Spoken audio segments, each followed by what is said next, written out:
Life After Prison. By Silence You. Kabanata 2171 hanggang 2180. Dama po sa kanya ang suntok ni Severin, at biglang nanliit ang mga pupils ni Riley. Pagkatapos, ang pananggalang nakalasag sa kanyang harapan ay agad na nabasag, at ang kamao ay dama po sa dibdib ni Riley na may napakalaking suntok. Sa isang iglap, naramdaman ni Riley na parang tinamaan ng napakalaking bundok ang buong katawan niya, at bigla siyang nakaramdam ng sarap sa kanyang lalamunan. Isang subo ng dugo ang lumabas sa bibig ni Riley nang hindi sinasadya. Nang makita ito ng mga alagad sa paligid niya, hindi nila napigil ang mapasigaw. Nako! Nasugatan si Riley. Oh my God, napakalakas talaga ni Severin. Magsisimula pa lang sila at nasugatan na si Riley. Nakakatakot iyan. Ang pagsusuka ng dugo at pinsala ni Riley ay hindi lamang naging sanhi ng pagsigaw ng mga nakapaligid na disipulo, ngunit maging ang siyam na mga master na nakatayo sa gitna ng hangin ay nagulat nang makita nila ito. Sa partikular, si Lesion at ang iba pang mga peak masters na naglagay lang ng taya para suportahan si Riley ay lubos na nabigla. Kung ikukumpara sa mga disipulo sa manunood, ang lahat ng peak masters at elders ay nasa level 9 Paragon, kaya natural, ang paghatol ng mga disipulo ay hindi tugma para sa kanila. Lahat sila ay mukhang malungkot sa sandaling ito, at ang kanilang mga mata ay sobrang seryoso. Ito ay dahil nakita nila na ang lakas ni Severin ay tila hindi inaasahan. Napakalakas ng katawan na iyon na parang isang mabangis na hayop sa anyo ng tao.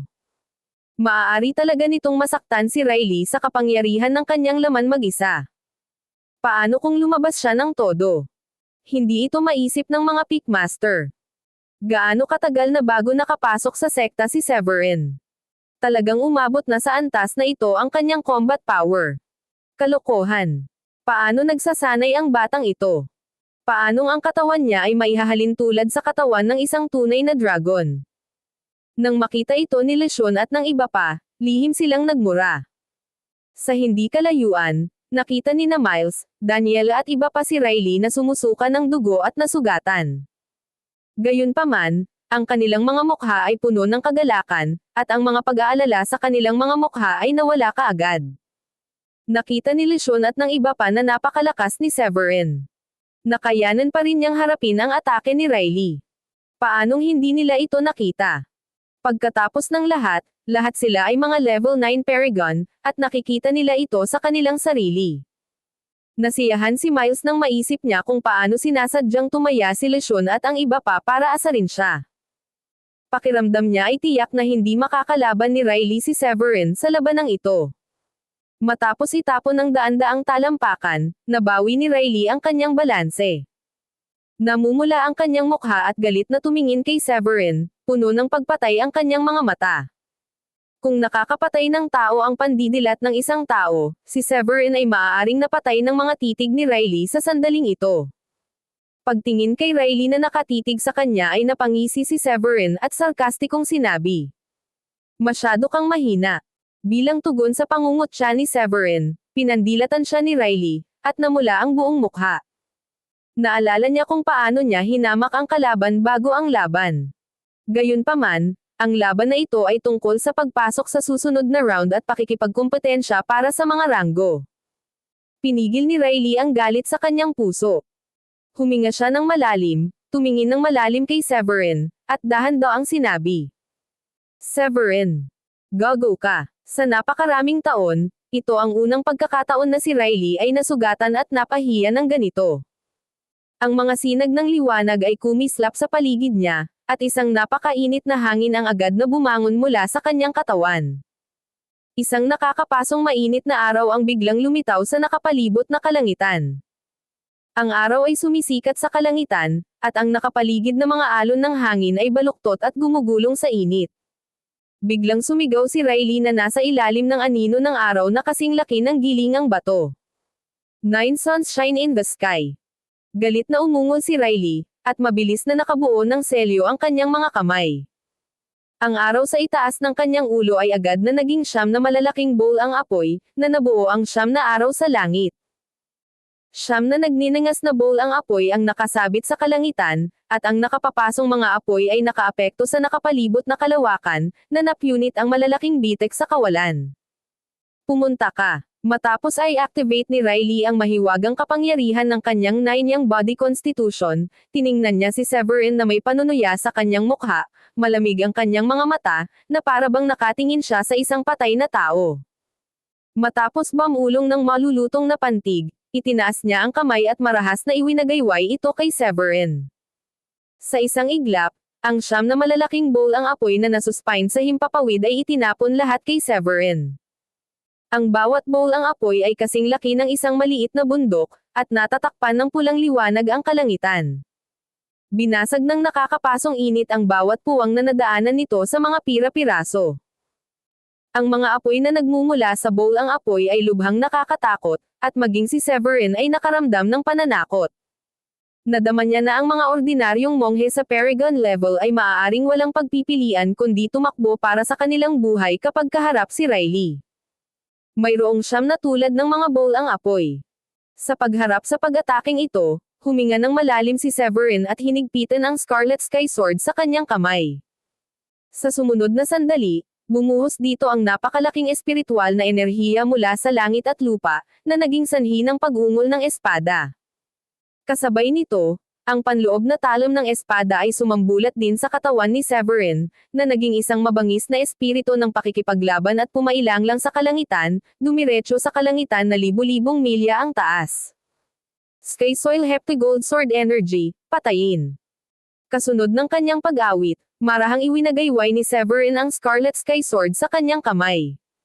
Sa isang iglap, ang mga itim at dilaw na usok ay makikita sa mahabang espada, at pagkatapos ay isang puwersa ng langit at lupa ang dumaan dito, na nagdadala ng nakakatakot na enerhiya.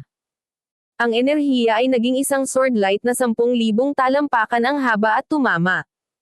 Sa sandaling namatay ang liwanag ng espada, lahat ng monghe sa loob ng 12-dosenang milya sa paligid ng arena ay nakarinig ng malaking sigaw ng espada sa kanilang mga tainga. Kaagad pagkatapos, may sumipol sa hangin, na parabang napunit ang hangin. Pagkatapos ng mga ingay na ito, ang lahat ng mga monghe ay naramdaman na parang ang kanilang balat ay bakat ng matalas na enerhiya ng espada. Bagamat hindi sila nasaktan, hindi mabilang na mga goosebumps ang lumitaw sa kanilang mga katawan, at ang kanilang mga balahibo ay tumindig, na nagpaparamdam sa kanila na ang kanilang mga anit ay nangangatal. Lahat sila ay kinilabutan. Sa isang lugar sa hindi kalayuan, si Riley, nakakagamit lang ng 9-yang divine power, ay agad na nakaramdam ng matinding banta sa sandaling lumitaw ang liwanag ng espada. Ang hindi nakikitang pakiramdam ng banta na ito ay naramdaman ang pinakamalapit ng tumama ang liwanag ng espada sa kalangitan. Agad namang nabigla si Riley. Hindi siya gaanong nag-isip at direktang kinokontrol ang 9 na bowl ang apoy para patayin si Severin. Nang makita ni Severin kung ano ang nangyayari sa likod ng mga eksena, ngumisi siya, at ang enerhiya ng espada ay gumalaw sa kanyang katawan, na kinokontrol ang liwanag ng espada upang laslas patungo sa bowl ang apoy. Ang 9 na sobrang nakakapaso na mga replika ng araw ay lumaban lamang sa isang maikling sandali bago sila tuluyang pinutol ng Sky Soil Heptagold Sword Energy, na naging maliit na piraso ng aura at naglaho sa kawalan. Gayunpaman, ang liwanag ng espada ay nanatiling walang tigil, at direktang pumunta ito kay Riley sa hangin. Nang makita ito ni Riley ay agad siyang natakot. Itinaas niya ang sapphire blue long sword sa kanyang kamay upang pigilan ang liwanag ng espada, ngunit napigilan lamang ito saglit bago natangay at tinamaan ng napakalaking enerhiya ng espada. Sa biglaang malutong na tunog sa kanyang mga tainga, ang mga pupils ni Riley ay marahas na lumiit at siya ay napahiyaw. Hindi. Gayunpaman, sa sandaling gawin niya, ang sapphire blue long sword sa kanyang kamay ay agad na tinadtad ng Sky Soil Heptagold Sword Energy. Kumikislap ang espada, at bago pa makapag-react si Riley, diretso siyang bumagsak mula sa himpapawid na parang isang ibong may putol na pakpak. Nahulog si Riley mula sa himpapawid, at isang malaking subo ng dugo ang bumulwak mula sa kanyang bibig. Ang kanyang buong mukha ay agad na nabaluktot sa isang masakit na ekspresyon, at ang kanyang buong katawan ay tila nataman ng isang sinaunang sagradong bundok, at siya ay nataman ng malakas sa singsing. Isang malaking malalim na hukay ang nabasag mula sa lupa. Ang marahas na shockwave ay nagdulot ng dumadagandong na hangin na walang awa na umaalingaw-ngaw sa paligid, na nagpabaligtad ng maraming disipulo sa isang iglap. Nang makitang bumagsak si Riley mula sa himpapawid, hindi mabilang na mga disipulo ang natakot kaya namamanhid ang kanilang mga anit, at nagsimula silang talakayin ito. Anong kalokohan? Dehado talaga si Riley. Hindi inaasahan iyon ni Severin, nakuha niya ang laro sa ilang galaw lang. Mukhang mas malaki ang tsansa ni Severin na manalo. Ang mga tandang at kumukulong tunog ng mga nakapaligid na disipulo ay nakabibingi at umalangaw-ngaw sa kalangitan. Kasabay nito, ang 9 na Peak Masters na walang laman ang kanilang mga paa, pati na rin ang mga elder ng mga pangunahing sekta, lahat ay mukhang nabigla nang makita nilang si Riley ay natalo ni Severin, lalo na si Lesion at iba pa na pinili noon na suportahan si Riley sa taya. Ang kanilang mga mukha ay naging kasing itim ng karbon at naging lubhang madilim. Ang lakas na ipinakita ni Severin ay higit pa sa kanilang inaasahan. Ilang saglit lang nag-away silang dalawa, pero nasugatan na si Riley. Dapat malaman ng isang tao na si Riley ay isa rin sa 5 core disciple sect, isang sikat na kababalaghan, at nauna siyang nakapasok sa Paragon Realm kaysa kay Severin. Sa lohikal na pagsasalita, ang lakas ng paglilinang ni Riley ay tiyak na makakapidol kay Severin, ngunit ang resulta ay eksaktong kabaligtaran. Bilang pinakamataas na pinuno ng Level 9 Paragon, pagkatapos ng mga paghaharap na ito, nakita na ni Lesion na hindi kalaban ni Riley si Severin. Kaya naman nagdilim ang mukha niya at naawa siya sa paborito niyang anak. Kasabay nito, sa hindi kalayuan, nakita ni Miles at ng iba pa na nagtutuon ng pansin sa mga kilos sa larangan ng digmaan, si Severin ay nagsimulang magdiin kay Riley. Hindi napigilan ni Miles na tumawa ng malakas. Hahaha. Ayos, hindi talaga ako binaygo si Severin. Pagkatapos niyang tumawa, ibinaling niya ang kanyang ulo upang tingnan si Lesion at ang iba pa, na ang mukha ay kasing itim ng uling, at itinaas ang kanyang mga kilay na mapanokso, na para bang sigurado siyang mananalo. Sa gitna ng hukay, dahan-daang tumayo si Riley mula sa hukay, pinunasan ang dugong umapaw sa gilid ng kanyang bibig, at tinitigan si Severin na may mapanglo na tingin, ang kanyang mga mata ay kumikinang sa walang katulad na layuning pumatay. Higit 10 taon nang naging disipulo si Riley at may namumukod tanging talento. Minsan siyang tinawag bilang isang panla ng Holy King Realm ng mga elder ng sekta. Gayunpaman ngayon, lahat ng kanyang pagmamataas ay nabasag ng espadang iyon sa harap ni Severin. Sa lahat ng mga taon na ito, hindi pa siya nakaranas ng ganoong kalaking pagkatalo o nakaranas ng gayong kahihiyan. Si Riley, na may mabangis na mukha, ay mahigpit na ikinuyom ang kanyang mga kamao, at ang kanyang tono ay malamig at malamig, tulad ng malamig na hangin na umiihip sa sinaunang yelo, na nagpapalamig sa nakapaligid na hangin na may isang layer ng hamog na nagyelo. Severin Foylet. Papatayin kita. Habang sinasabi niya ito, biglang lumipad si Riley mula sa hukay, ang kanyang mga paa ay tumuntong sa kawalan, at ang kanyang itim na buhok ay sumasayaw. Ang nakamamatay na aura na hinaluan ng Paragon level na aura ni Riley ay agad na naging isang hindi nakikitang shockwave, tumagos sa kalangitan at diretso sa mga ulap, na nagbubutas sa mga puting ulap na libu-libong milya ang taas sa itaas ng kalangitan. Hindi nagtagal, isang nakakatakot na aura ang lumabas mula sa katawan ni Riley, at nagliyab ang apoy sa kanyang katawan. Sa ilang paghinga lang, lumakas ang maliit na apoy na tumakip sa buong katawan ni Riley. Ang mga apoy na ito ay talagang kakaiba. Ang mga ito ay malinaw na madilim na pula, ngunit wala silang temperatura, na parang mga virtual na bagay. Gayunpaman, malinaw na naramdaman ni Severin na sa sandaling lumitaw ang apoy, ang nakapalibot na walang laman ay napilipit at kumukulot. Ang hindi mabilang na kapangyarihan ng langit at lupa ay tila naging sustansya, na nagpalaki kay Riley, na lalong naging nakakatakot sa kanyang aura. Marahang itinuro ni Riley, na suot pa rin ang kanyang wafting na damit, patungo sa kawalan, at isang kampanang kasing laki ng palad ang biglang lumabas mula sa kawalan. Ang kampana ay nagninangas na pula, at ang ibabaw nito ay naglalaman ng kapangyarihan ng langit at lupa at ng mga prinsipyo ng batas. Ang hininga ng mataas na uri ng espiritual na kayamanan dito ay yumanig sa nakapalibot na kawalan, na naging sanhi ng pagkabasag ng espasyo, at ang nakalantad na puwang ay nagpabuga ng isang malaking piraso ng Nine Heavens Gangwind. Inilabas ni Riley ang kampana, marahang niyugyog, at agad na nabasag ang walang laman sa paligid, at hindi mabilang na lupa, tubig, hangin, at apoy ang lumitaw. At ang kampanang iyon ay parang isang itim na butas, na nilalamon ang lahat ng nakapalibot na lupa, tubig, hangin at apoy sa isang iglap, at pagkatapos ay bumukol ito sa hangin at naging kasing laki ng isang gilingang bato. Kasabay nito, ang lilang pulang apoy na nagmumula sa katawan ni Riley ay bumuhos sa kampanilya, dahilan upang agad na lumiwanag ang kampana. Bigla, parang may isang light spot na milyon-milyong beses na mas maliwanag kaysa sa araw na biglang lumitaw sa buong kalangitan.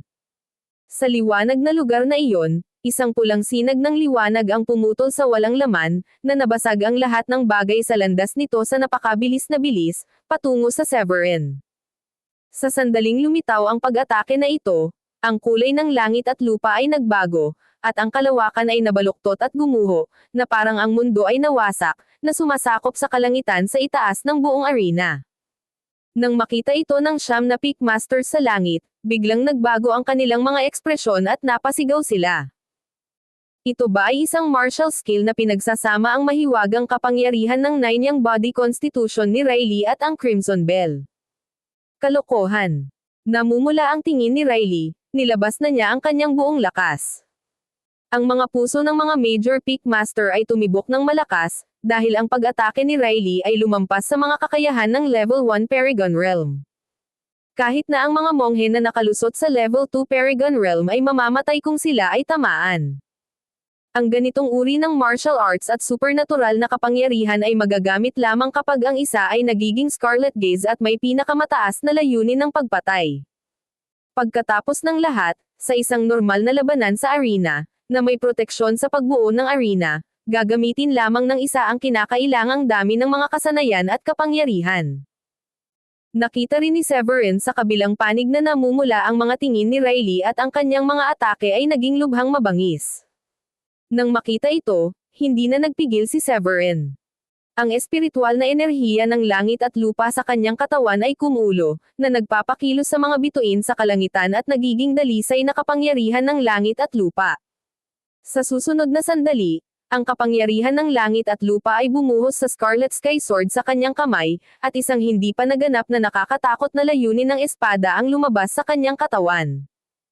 Ang enerhiya ng espada ay bumagsak sa hangin, nabasag ang espasyo sa loob ng ilang talampakan sa paligid nito, na nagdulot ng mga kaguluhan sa kalawakan at nagpabuga ng hindi mabilang na magulong alon.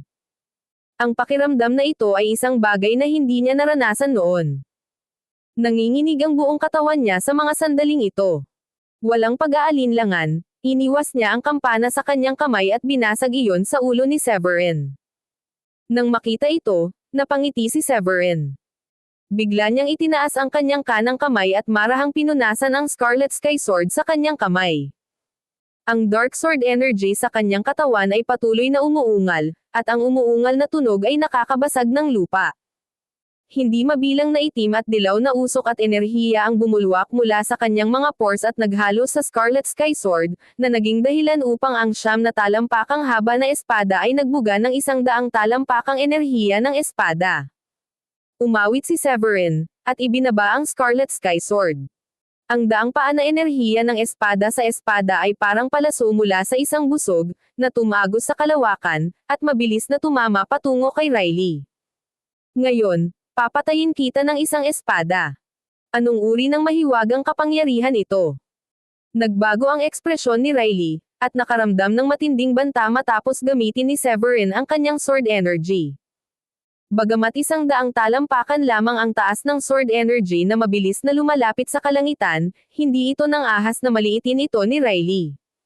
Sa lohikal na pagsasalita, ang isang ordinaryong monghe sa Paragon Realm ay maaaring lumikha ng isang malaking bunganga na may radius na ilang milya sa isang suntok, at sa isang casual na suntok, maaari niyang gawing 1,000 talampakan ang haba. Para sa isang monghe ng Paragon Realm, ang lakas ng 100 talampakan ng espada ay parang panlilinlang ng isang bata. Sa sandaling nakita ni Riley ang sword energy na dumarating, ang kanyang ekspresyon ay ganap na nagbago, at maraming dugong mga mata ang lumitaw sa kanyang mga mata. Ang kampana sa kanyang kamay ay marahas na nanginginig, at bumulwak ang isang malaking bibig ng dugo.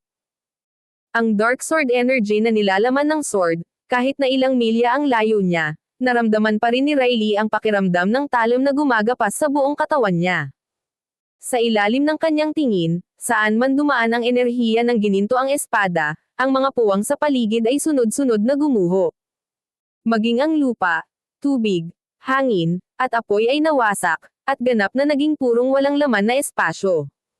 Kahit na ang kadalasang pinakamarahas, ang mga tinatawag na Paragon na monghe ay masasaktan at mamamatay kapag sila ay nakipag-ugnayan. Ang 9 Heavenly Gang Wind na umiihip mula sa mga bitek sa kawalan ngayon ay nawala ng walang bakas sa ilalim ng lakas ng espada. Sa pagtingin dito, takot na takot si Riley na namamanhid ang anit at tumindig ang mga balahibo sa buong katawan. Mukha siyang mabangis at sumigaw ng masama. 9 Yang Body Constitution, makinig sa aking mga utos, ang kapangyarihan ng langit at lupa ay magtitipon sa aking katawan. Habang siya ay sumisigaw, ang lilang pulang apoy sa katawan ni Riley ay nag-alab ng marahas, at ang kulay ay mabilis na naging malalim at madilim. Ang aura ay sumabog ng napakalakas na agad nitong nabasag ang porma sayon sa itaas ng arena at naging pulbos. Sa kabutihang palad, naroon ang 9 Peak Masters at Sect Master Oscar Burton. Sa sandaling natuklasan nilang nasira ang arena formation, pinangunahan ni Oscar. Itinaas niya ang kanyang kamay at bahagyang hinawakan ang arena, at hindi mabilang na kapangyarihan ng langit at lupa ang lumabas mula sa paligid.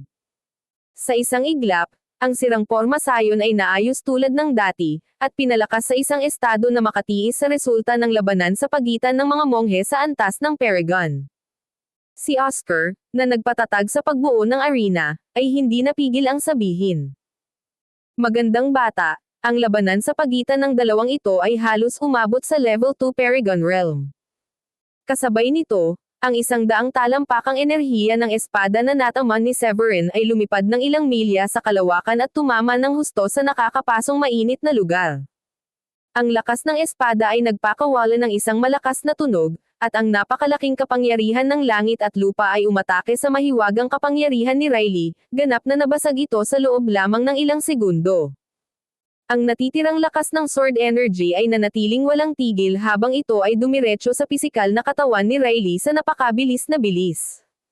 Bago pa makapag-react si Riley, ang mga itim na apoy sa paligid niya ay agad na bumagsak sa isang malakas na shockwave, at ang napakatalam na liwanag ng espada ay patuloy na nagwawala sa enerhiya, dugo at apoy sa paligid niya. Nang makita ang sword energy na palapit ng palapit sa kanya, naging balisa si Riley. Gumawa siya ng selyo gamit ang dalawang kamay, at ang lahat ng lakas ng paglilinang sa kanyang katawan ay sumambulat, sinusubukang gawin ang panghuling pagtutol. Sandali lang. Nang makita ang eksenang ito, napangisi si Severin. Paanong ang makapangyarihang Sky Soil Heptagold Sword Energy na ito, na sinamahan ng kalooban ng Dark Sword Energy, ay lumikha ng isang pagpatay na nakamamatay na hindi kayang tiisin ng mga ordinaryong tao. Hindi pa banggitin na malubhang nasugatan na si Riley, kahit hindi siya nasugatan, malamang hindi niya ito kakayanin. Dapat malaman ng isang tao na gumugol si Severin ng maraming oras sa paglinang nitong Sky Soil Heptagold Sword Energy. Siya ay nanatili sa Sword Tomb ng mahabang panahon sa 7th Peak para maunawaan ang Dark Sword Energy. Ang lahat ng ito ay para sa araw na ito. Mga magagarbong trick. Biglang sumigaw si Severin ng marahas, at muling sumabog ang sword energy sa kanyang katawan, patungo sa espada, agad na nasira ang balanse sa pagitan ng opensa at depensa ni Riley. Patayin. Isang malutong na tunog ang bumasag sa hangin, at walang marahas na pagsabog gaya ng inaakala. Sa labas, parang may naputol na itim na linya mula sa langit sa arena. Sa itim na linyang iyon, ang espasyo ay gumuho, ang mga prinsipyo ng batas ay nabasag, at ito ay naging walang bisa. Sa gitna ng vacuum, nakatayo si Riley na puno ng dugo. Ang kanyang damit ay napunit sa pamamagitan ng hindi mabilang na lakas ng espada at naging mga piraso ng tela, na nagpapakita ng mga siksik na galos at pagdurugo. Sa sugat, Patuloy na umaatake ang brutal na sword energy ni Severin sa katawan ni Riley, dahilan para magsimulang bumagsak ang katawan nito. Sa sandaling ito, si Riley ay nakahinga ng maluwag. Nakayuko siya at nakatingin kay Severin, puno ng takot ang kanyang mga mata. Sa sandaling tumama ang sword energy, ang mahiwagang itim na espiritual na apoy ng kanyang 9-yang body constitution ay direktang pinutol, ang nakapalibot na espasyo ay nabasag, at siya ay nabugbog sa isang puwang ng ganap na kawalan. Kung ang kanyang kaluluwa ay hindi nakareact ng mabilis at binalot ang buong katawan ng Crimson Bell, siya ay napatay na ngayon. Gayunpaman, ang kanyang mataas na uri ng espiritual na kayamanan, ang Crimson Bell, ay nabasag sa 12 ng mga piraso, at ang kanyang pisikal na katawan ay lubhang nasugatan, na nagbabanta sa kanyang buhay. Hindi pa siya patay. Nang makitang humihingal pa rin si Riley sa kawalan, medyo nagulat si Severin. Ang tibak na nataman niya lang ay mahirap pang ang labanan ng maraming level 2 Paragon. Humanga si Severin, siya nga ang tunay na henyo ng sekta, total may pakulo pa siya o dalawa. Gayunpaman, hindi niya intensyon na palayain ang kabilang partido. Gusto niyang samantalahin ang pagpatay sa kanya. Sa pag-iisip nito, agad na sumabog ang pagtatanim ni Severin. Sa sandaling ito, ang kanyang buong katawan ay tila naging bulalakaw, mabilis na lumabas, itinaas ang kanyang kamao at dumiretso kay Riley. Sa sandali ng paglapit, ang Heptagold energy at sword energy sa kanyang katawan ay lahat ay pinagsama-sama sa sandaling ito, na bumubuo ng isang malaking palad, at sinampal ng malakas si Riley. Isang malakas na kalabog ang maririnig. Si Riley ay mukhang natakot, lumuwa ng isang bibig ng dugo, ang kanyang katawan ay biglang bumagsak, at siya ay sumigaw. Severin, mangyaring huwag maging pabigla-bigla. Inaamin ko ang... Bago pa mailabas ni Riley ang mga salitang inaaman ang pagkatalo, mula sa kanyang lalamunan, muli siyang pinatay ni Severin. Itinaas niya ang kanyang kamao at tumama, tulad ng pagsikat ng araw sa kalangitan, hindi mabilang na walang kamatayang mga ilaw ang nagpapaliwanag sa walang laman na espasyong ito. Nang makitang ayaw siyang pakawalan ni Severin, nagbago ang ekspresyon ng mukha ni Riley. Itinaas niya ang kanyang kamay at ipinalakpak ito, at agad na naglabas ng mababang uri ng espiritual na sandata mula sa storage ring. Sa sandaling lumitaw ang mukhang espiritual na kayamanan na ito, itinaas ni Severin ang kanyang kamay at ginawang mga kuko ang kanyang 5 daliri, at pinaga niya ang kanyang maringal na pisikal na kapangyarihan. Ang katawan, na may hahambing sa katawan ng isang tunay na dragon, ay direktang kinuha ang espiritual na kayamanan mula sa mga siksik na bitek. Ang espiritual na liwanag ay nakakalat at agad na ibinaba ang mababang antas na espiritual na kayamanan sa isang espiritual na kasangkapan. Kalokohan. Nagmura si Riley nang makita niyang nawasak ang tanging natitira niyang espiritual na kayamanan. Palagi siyang nag-iingat sa sword energy ni Severin, ngunit hindi niya inaasahan na ganito ang ugali ng kabilang partido nang hindi gumagamit ng Sky Soil Heptagold Sword Energy. Labis na natakot si Riley. Sa sandaling ito, itinaas niya ang kanyang kanang kamay at hinampas ang kanyang dibdib. Ang kanyang buong katawan ay tila nasusunog sa apoy ng buhay. Itinaas niya ang kanyang mga kamay at buong lakas siyang umatake. Nang makitang gusto pa siyang pigilan ni Riley, napangisi si Severin. Ibinagsak niya ang kanyang mga kamao at tumapak sa espasyo, sumambulat sa walang katulad na kapangyarihan. Ang suntok na ito ay nagdala ng napakalaking puwersa at tumama sa dibdib ni Riley sa napakabilis na bilis. Para naman kay Riley na nataman, ang kanyang dibdib ay agad na bumagsak, ang kanyang mga panloob na organo ay nabasag at nawalan ng tirahan, at isang malaking subo ng sirang baga at mga pira-piraso ng organ ang bumubula mula sa kanyang bibig na may tunog na. Wow! Walang awang pinunit ng malaking puwersa ang katawan ni Riley, walang tigil na nagwasak sa kanyang mga organo at puso, nilipol ang apoy ng buhay na kanyang sinindihan, at sinisira ang kanyang kaluluwa. Sa isang iglap, ang katawan ni Riley ay direktang naging bola ng ambon ng dugo, na lumulutang sa walang laman na espasyong ito. Matapos panoorin ang katawan ni Riley na naging bola ng dugo, nanlaki ang mga mata ng lahat, nanliit ang kanilang mga mata, at nalaglag ang kanilang mga panga. Ang mga disipulo sa paligid ay sabay-sabay na humihingal sa sandaling ito, ang kanilang mga katawan ay tila tumalbog sa lupa, ang kanilang mga anit ay namamanhid, ang kanilang mga mukha ay natatakot, at sila ay hindi makapagsalita. Biglang tumahimik ang buong kalangitan. Sa sandaling ito, ilang Peak Masters ang nasa ere. Matapos makita si Riley ay pinatay ni Severin at ang kanyang buong katawan ay ginawang blood mist, ang 9 na Peak Masters sa langit ay natigilan. Bahagyang nagbago ang mga mukha ni LeSean at iba pang Peak Master, at natigilan sila. Nang inihampas ni Severin ang espadang iyon ngayon, nagulat siya na ang suntok ay maihahambing sa level 2 Paragon Realm. Sa ganoong lakas, maaga o huli ay matatalo si Riley. Hindi nila akalain na hindi tumigil si Severin matapos masugatan si Riley, ngunit marahas siyang hinabol. Gamit ang pinakamataas na pisikal na kapangyarihan, direktang winasak ng malakas na espiritual na kayamanan ang walang laman sa paligid ng katawan ni Riley. Lalo na ang huling suntok, ito ay parang dragon, nagniningning na parang araw, na may walang katapusang kapangyarihan ng langit at lupa na nakapaloob dito, at talagang nadurog nito ang katawan ni Riley sa isang iglap. Ito ay nagbigay sa kanila ng ganap na walang oras upang mag-react. Karaniwan, ang ganitong sitwasyon ay bihirang mangyari sa isang kompetisyon sa arena, dahil may mga porma sayon upang protektahan ka, at may mga elder ng sekta sa malapit na magbabantay sa iyo. Sa sandaling nalaman ng isa na may mali, maaaring gumamit ng tulong sa lalong madaling panahon upang iligtas ang tao. Masyadong mabilis ang huling suntok ni Severin para makapag-react ang Peak Masters. Sa oras na sila ay nagkamalay, si Riley ay naging ambon ng dugo, ang kanyang kaluluwa ay namatay, at walang palatandaan ng muling pagkabuhay. Kahit na mayroon silang mahusay na kakayahan, hindi nila siya mailigtas ngayon. Ang tahimik na eksenang ito ay mabilis na nabasag ng isang biglaang nakakatakot na bulalas mula sa carrier. Patay. Patay. Patay na si Riley. Kalokohan. Si Brother Riley, isang core disciple ng sekta at isang mapagmataas na kababalaghan, ay talagang patay na. Nananaginip ba ako? Isa siyang Paragon level na monghe. Sunod-sunod na malakas na bulalas ang nagmula sa mga nakapaligid na alagad. Hindi makapaniwala ang lahat sa sitwasyong nasa harapan nila. Gaano katagal na ang nakalipas mula nang naglaban sina Riley at Severin? Ilang saglit lang mula nang makatapak sila sa ring.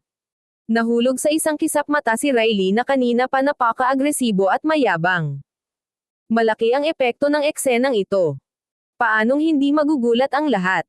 Sa gitna ng mga bulalas ng mga disipulo, si Raymond, na nakaupo sa tabi ng isang elder ng sekta sa entablado sa panonood, ang kanyang mukha ay nagbago ng husto, at ang kanyang mga mata na nakatingin kay Severin ay puno ng takot. Gaano katagal na? Paano mo nagawang patayin si Riley? Dumadagandong ang malalaking alon sa puso ni Raymond. Medyo hindi kapani-paniwala ang pakiramdam niya, ngunit ang katotohanan ay nabuksan na sa kanyang harapan, nahulog si Riley.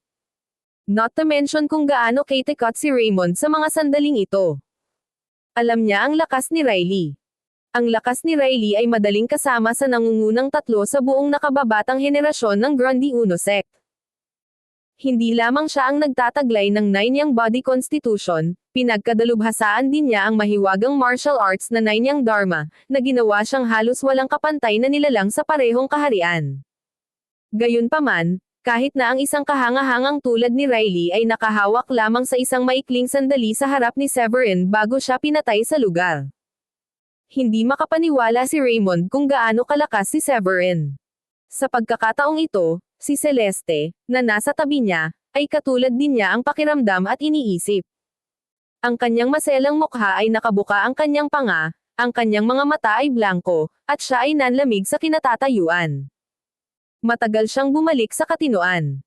Nang bumalik sa katinoan si Celeste, bakas sa mapupulan niyang mga mata ang pagkagulat. Ryle. Patay na si Riley. Tumingin si Celeste kay Severin na may gulat sa mukha at mamulong sa sarili. Gaano kakalakas? Sa sandaling ito, halos hindi ito maproseso ni Celeste. Sa panahon ng kompetisyon ngayon, naramdaman niya na bagaman nakalusot si Severin sa Paragon Realm, maaaring hindi siya ang kalaban ni Riley.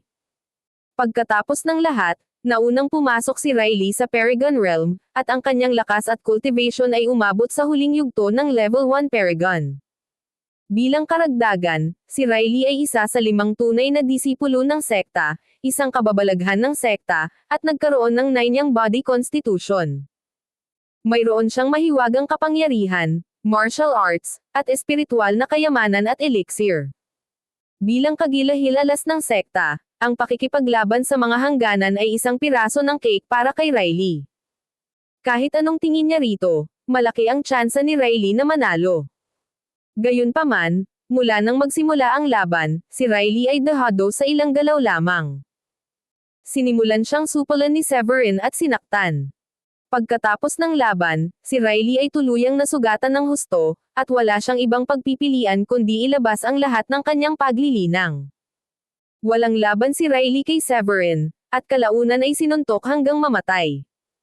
Sa pag-iisip nito, naramdaman ni Celeste, na tumingin kay Severin, ang kanyang anit na namamanhid at ang lamig sa kanyang gulugod.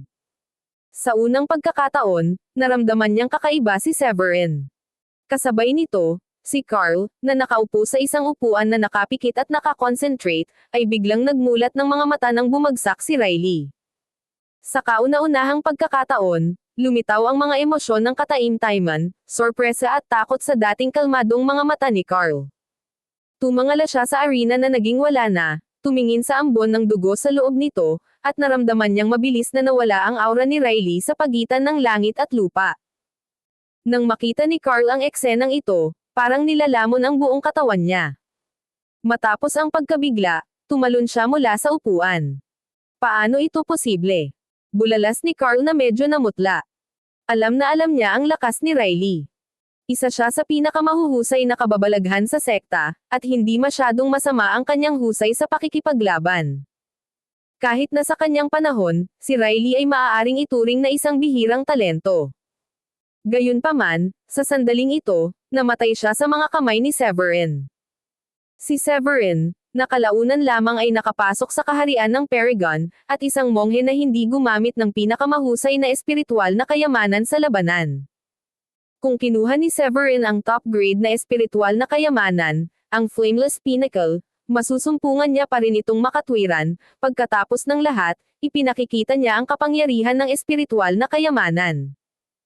Gayunpaman, ang hindi inaasahan ay si Severin ay kapantay ni Riley na may lamang mid-grade na espiritual na kayamanan.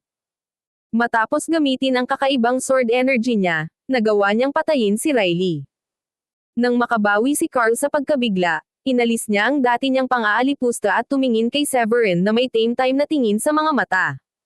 Nakatitig sa umaalo na enerhiya at dugo sa katawan ni Severin na parang usok mula sa oven, lihim na sinabi ni Carl. Ang lakas ng batang ito ay malamang na maihahalin tulad sa level 3 Paragon Realm. Hindi nakapagtataka si Riley ay hindi makakapantay sa kanya. Kung ikukumpara kay Carl, na medyo kalmado, si Spencer, isa pang kahalili sa hindi kalayuan, ay nabigla sa sandaling ito. Paano? Paano ito posible? Ungol ni Spencer na bakas sa mukha niya ang gulat. Siya at si Riley ay halos magkapareho sa liga, ngunit sa nagising na True Dragon Treasure Body at sa kanyang malakas na pisikal na lakas, halos hindi niya malalampasan si Riley ng ilang puntos. Hindi napigilan ni Riley kahit isang saglit, kaya medyo natulala si Spencer. Nang makita ang pagkamatay ni Riley, napasigaw si Spencer at napalunok, nakatingin kay Severin na may mga mata na puno ng takot at pagkabalisa. Dahil sa sandaling ito, na-trauma na siya kay Severin. Bagamat medyo mahina si Riley sa kanya, hindi naman siya gaanong mahina, ngunit maaari siyang patayin sa harap ni Severin na kasing dali ng pagputol ng mga melon at gulay. Ang buong proseso ay maayos at walang putol. Dapat malaman ng isang tao na ang dahilan kung bakit tinawag ng mga tao ang isang tao na isang kababalaghan ay dahil, para sa kababalaghan, ang pakikipaglaban sa mas mataas na antas ay kasing dali ng pagkain at pag-inom. Gayunpaman, si Riley, na kilala bilang isang kababalaghan, ay namatay sa mga kamay ni Severin. Paanong hindi maramdaman ni Spencer na patay na siya? Sa pagtingin sa hindi nasaktan na si Severin sa kawalan, nalungkot si Spencer at hindi maiwasang maramdaman ang panginginig ng kanyang mga binti. Aminin ang pagkatalo.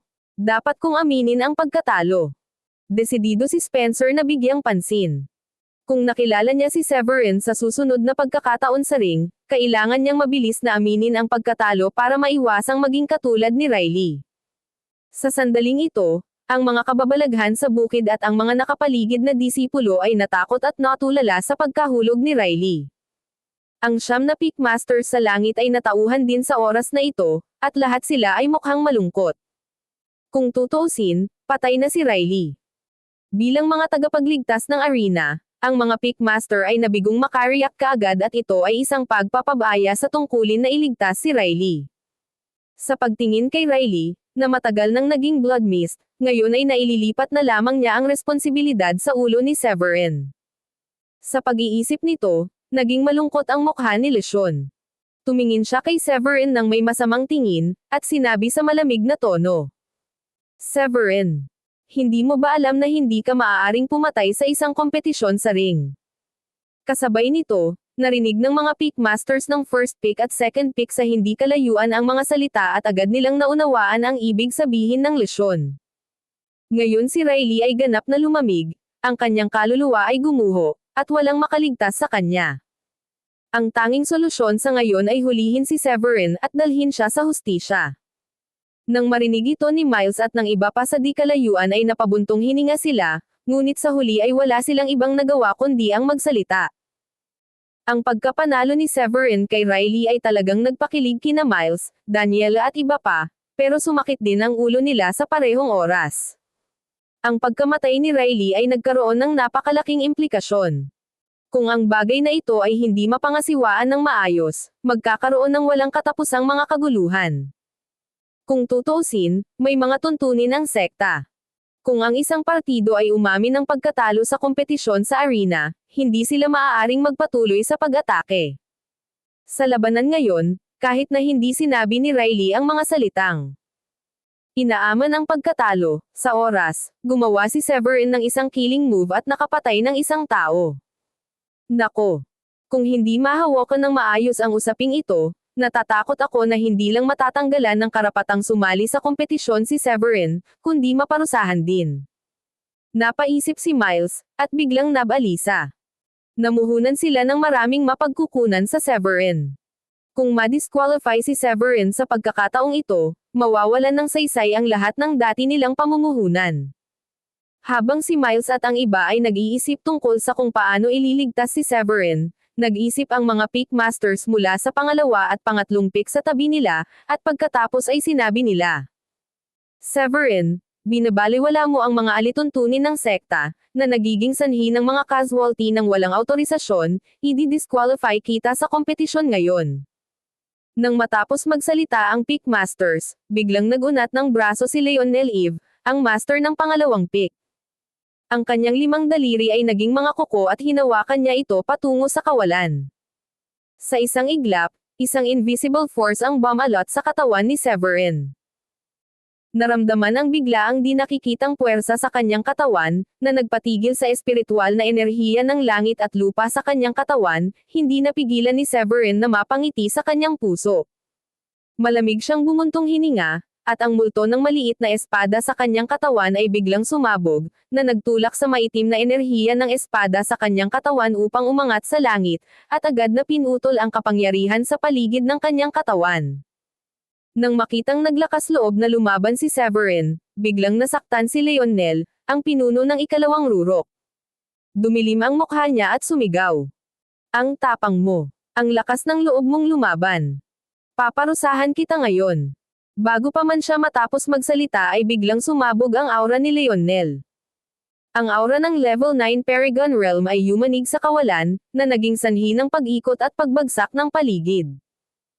Ang nakapaligid na hangin ay mabilis na nagyelo at nakondensed sa hindi mabilang na ice crystal snowflakes. Ang nakakatakot na presyon, tulad ng isang walang hanggang sagradong bundok, ay nagpasikip at humihingal sa lahat ng tao sa paligid niya. Nang makita ang eksenang ito, agad na napangiti si Severin. Bakit hindi ka tumayo at nagsalita nung papatayin na ako ni Riley kanina lang? Sa pakikipaglaban kay Riley kanina lang ay si Riley ang unang gustong pumatay sa kanya pero sa pagkakataong iyon ay walang tumayo at nagsalita. Ngayon pagkatapos niyang patayin si Riley, ang mga taong ito ay tumalon upang akusahan siya. Kahit bukas palad si Severin, hindi niya maiwasang makaramdam ng galit sa mga sandaling ito. Nang marinig ito ni Leonel ay medyo napangit ang mukha nito at malamig na napasigaw. Napakatigas ng ulo mo. Pagkasabi noon ay itinaas niya ang kamay at gustong sampilan si Severin gamit ang palm print. Bahagyang naputol ang kanyang palad sa kalawakan, parang isang marangel na langit at lupa, na nagdulot ng matinding panganib at pagpintig ng puso ni Severin. Alam niyang kapag natanggap niya ang sampal na ito, malamang na masugatan siya ng husto kahit hindi siya mamatay. Gayunpaman, sa pagharap sa pamimilit ng level 9 Paragon ni Leonel, naramdaman na lamang ni Severin na ang kanyang mga paa ay kasing bigat ng tingga. Alam niyang hindi siya makatiis at hindi makakatakas, kaya napabuntong hininga na lang siya at mabilis na ginamit ang Dark Gold Bell. Nang makitang palapit ng palapit ang palad kay Severin, biglang nagsalita sa sandaling ito ang pinuno ng sekta na si Oscar, na nakapikit at nakatutok sa mataas na plataporma at hindi pa nagsasalita. Tama na. Nawalan na ng kababalaghan ang sekta, at hindi na natin hahayaang mamatay pa ang isa ngayon. Habang nagsasalita si Oscar, ang palm print na wala pang ilang talampakan ang layo mula kay Severin ay nawala sa ere sa isang iglap, na parang nakatagpo ng kung anong puwersa, at agad na bumagsak. Nang marinig ito ni Leonel, medyo hindi pa siya nasisiyahan at gusto niyang patayin si Severin. Kung tutuusin, kung namatay si Severin, ang pastahan na ginawa lang nila ay hindi kailangang mawala kay Miles at sa iba pa. Isa pang bagay, kung maalis si Severin, walang alinlangang makikipagkompetensya si Carl para sa unang lugar sa kompetisyon at matagumpay na makuha ang lugar na pupunta sa Middlebridge. Sa pag-iisip nito, gustong magsalita ni Leonel. Sect Master. Nakapatay ng tao si Severin. Bahagyang ipinikit ni Oscar ang kanyang mga mata at mahinahong sinabi. Ano? Binabaliwala mo ba ang sinabi ko? At saka, narinig mo bang sumigaw si Riley ng mga salitang? Inaaman niya ang kanyang pagkatalo. Nang marinig ang hindi malungkot o masaya na mga salita ng Sect Master, biglang naramdaman ni Leonel ang malamig na pawis sa kanyang buong katawan, ang kanyang kaluluwa ay nadudurog, at hindi mabilang na malamig na hangin ang tumaas mula sa talampakan ng kanyang mga paa at bumuhos sa kanyang ulo mula sa kanyang likod. Alam ni Leonel na kung patuloy siyang magpupumilit ng mas malalim, baka magkaproblema siya bago pa magkagulo si Severin. Sa pag-iisip nito, huminga siya ng malalim, nagmamadaling itinaas ang kanyang mga kamay kay Oscar at sinabing, paumanhin. Napansin din ni Lesion at ng iba pang katabi niya ang pagiging depensibo ni Oscar sa mga oras na ito, kaya hindi na sila naglakas loob na magsalita pa.